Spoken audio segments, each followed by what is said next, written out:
Hi everybody, thanks for coming back for the second week of my 10-week Guitar Improv Primer course. This week we're going to take a big look at all the 3-note per string major scale shapes and how we can really get them under our fingers and turn things like this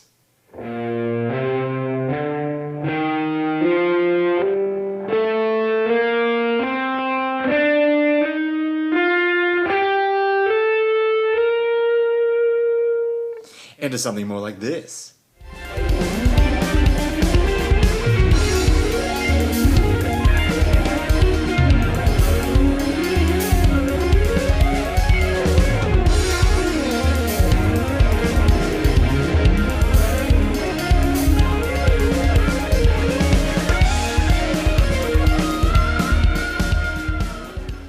Anyway, thanks so much. I hope you have fun on this one. Remember to subscribe and like, and head over to my website. You can get all the PDFs by just contacting me there and sign up for a one-on-one lesson if you like. Hope you enjoy it, and thanks so much for coming back. See you next week.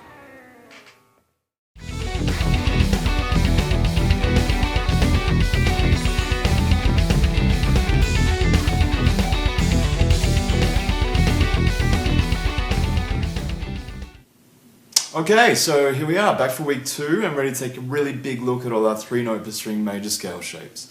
If you watched my video from last week, you would have heard me talking about these things, and if you messaged me through my website like a whole bunch of people did, which was really cool, I would have sent out to you some scale shape diagrams for scales and arpeggios last week, so you'll have those.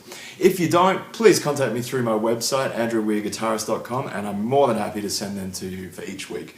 And as we go through the course, if there's anything that you want, just send me a message through my website, let me know which week's PDFs and MP3s you'd like, and I'll send them straight to your inbox.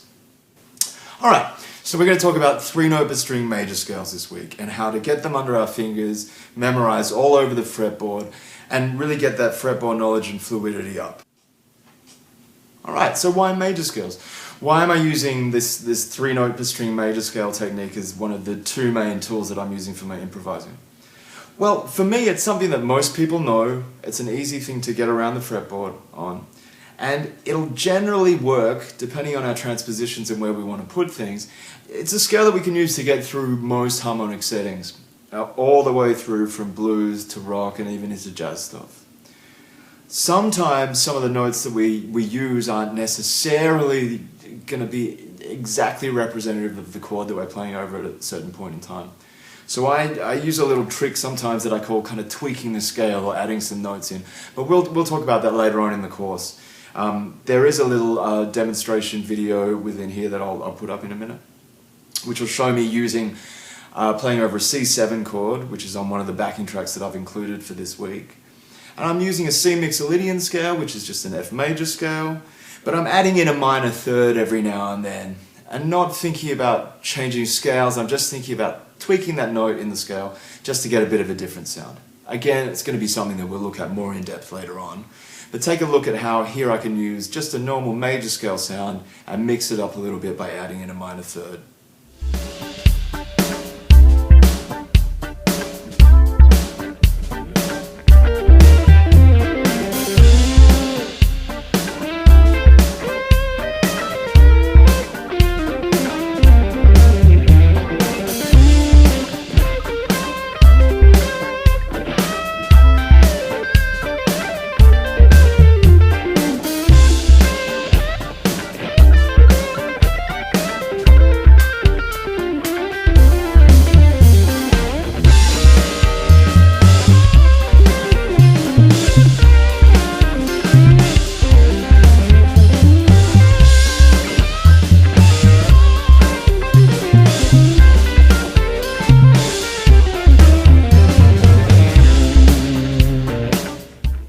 But on to the job at hand.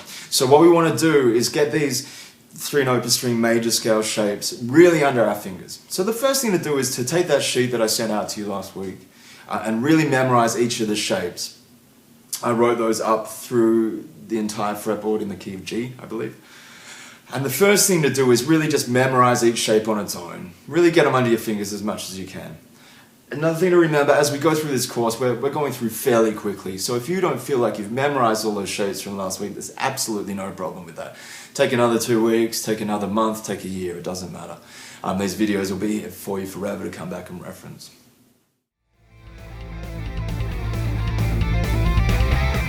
So when we're trying to memorize these scale shapes, I think of them personally in 2 different ways. We want to memorize them across the fretboard, so from the low string up to the high string. We also want to memorize them going this way and kind of up the fretboard.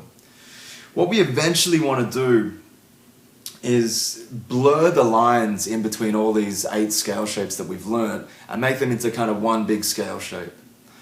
So with our PDFs this week, I'll also have a diagram that shows the G major scale over the entire fretboard, as well as the ones that we had from last week where it's broken up into 8 different parts. 7 different parts, sorry. So in order to do this, we're going to make a few exercises up that we can start to blur the lines between these patterns and really see that shape all over the fretboard at one time. Now one of my favorite exercises when I was learning this stuff was a thing that I kind of dubbed the blurring the lines exercise. And what I do for this is go up the major scale in any position and down the major scale in the next position up. So for example, in a G major scale starting in the 3rd position, I go up from the G on the 3rd fret.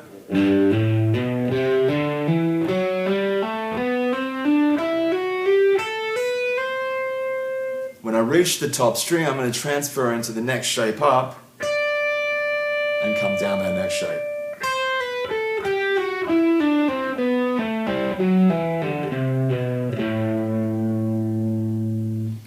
We take that same idea all the way up through all shapes, all the way up the fretboard. And then we'd experiment with things like doing that on the 2nd string.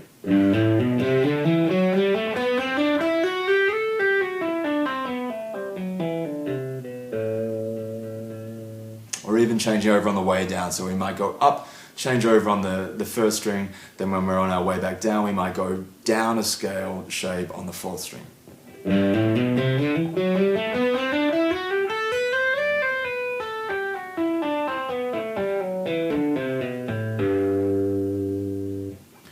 So what starts to happen is rather than seeing these 2 shapes here on the fretboard, I'm starting to see one big one that covers, what are we looking at there?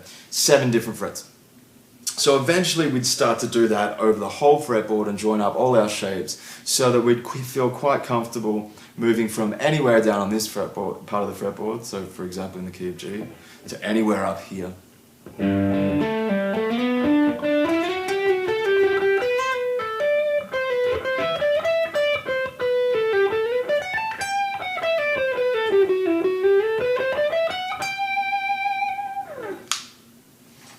Now playing through it like that, I'm not thinking of any kind of particular scale shapes, I'm just moving up the fretboard in the notes in the key of G that I've memorized already all over the fretboard. We do that in every position, in every key. It takes a while, but it's a really good way to turn these small little shapes that we've memorized from last week into one giant shape that covers the entire fretboard.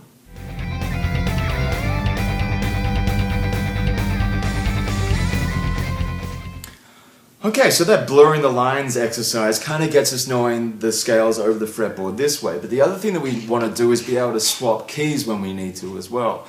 So what I try to do when I'm thinking about that is moving this way across the fretboard or trying to stay in a similar position. This takes a little bit of theory, but again, something you can look up easily on Google or hit me up to ask me a question about it. So this one is based on the cycle of fourths. And what we do here is I try to move through each scale going around the cycle of fourths, but staying in as much the same position as possible. So for example, the first 3 movements in the cycle of fourths would be C to F to B flat. So what I'm going to do in this 5th position here is I'm going to play a C major scale. I'm going to find the closest F major scale I can and play that. I'm going to go back and play the same C scale again. Then find the closest B flat major scale I can and play that. So that would look like something like this. So in this position, C major.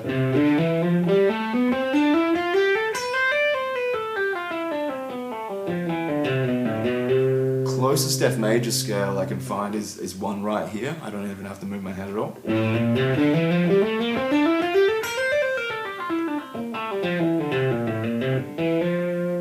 to C.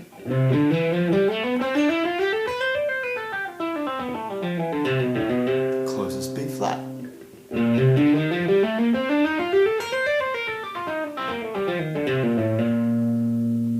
And the whole time for this exercise, at least for the way we're doing it, we're using our 3-note per string major scales.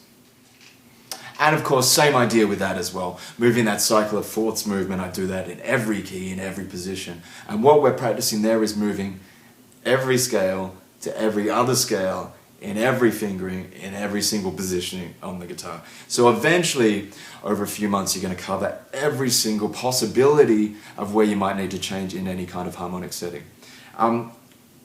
Again, with all this stuff, it's a really good idea to practice with the metronome all the time.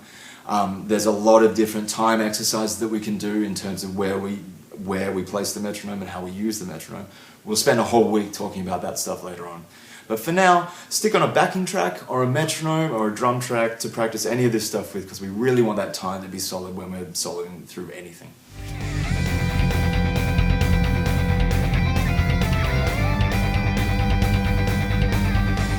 So they're my two favorite exercises for really getting the major scales or any kind of scales down all over the fretboard. They really helped me to memorize those in every position and get really comfortable improvising with them.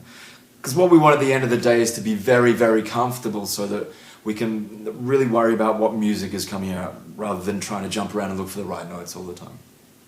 And although those were my two favorites, there's a bunch of others that we could do.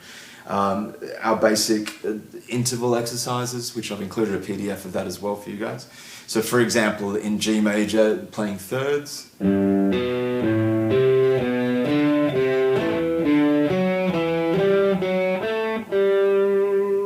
Or fourths.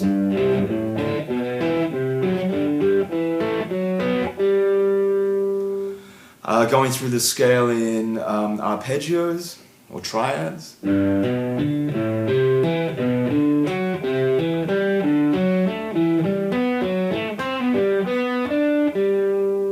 Or any combination of those that you can think of. I like to make up a lot of my own little exercises and things that I'll use, so please feel free to do that yourself as well. As long as you try to concentrate on putting them through as many different keys as you can and as many different positions, and the more that you can make those exercises that you make up move over 2 or 3 different positions, the more that's going to help you memorize over the whole fretboard. Okay, so hopefully I've given you a couple of tips there that'll help you to memorize these 3-note per string major scales. That'll really get your fretboard knowledge up a little and get you moving around the fretboard. Most important thing to remember here, especially when you're playing over these backing tracks, is just work within your comfort zone and have fun. We don't really need to be pushing ourselves too far at any point. All this stuff will eventually sink in and you have all the time in the world to learn it.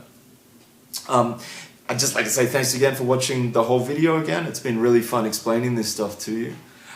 Please make sure you subscribe down below and click the bell so you get notifications each week when I put up a new video. And we will be doing these every week for 10 weeks. One of the backing tracks that I've got up is also on YouTube for you guys to use as well. But do remember that if you want any of the material from this week, so all the charts for the backing tracks that I supply, the backing tracks themselves in MP3 form, and a couple of transcriptions of some of those exercises that I explained that I use earlier on in the video. They're all available to you. All you need to do is contact me through my website, andrewweirguitarist.com, and I'll send it all straight to your inbox. Hope you had lots of fun. Hope you had fun playing over the tracks. If there's anything else you'd like to know, or just say hi or whatever, please give me a yell or comment down below. Find me on Facebook or at my website. I'd love to hear from you. Thanks so much for sticking around again, and I'll see you next week.